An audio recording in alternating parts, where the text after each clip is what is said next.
Bersama keluarganya, R, anak 9 tahun yang masih duduk di bangku sekolah dasar, datang ke Polrestabes Palembang untuk melaporkan peristiwa dugaan pelecehan yang dialaminya yang dilakukan orang tidak dikenal. Peristiwa itu terjadi pada Jumat 28 November 2025 lalu di kawasan Jakabaring, Palembang.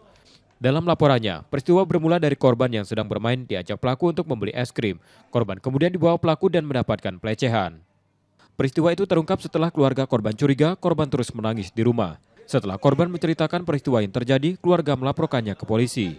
Untuk terduga pelapornya adalah pria Parubaya dengan badan tinggi besar, tetapi masih diselidiki terkait identitas pelaku lebih lanjut.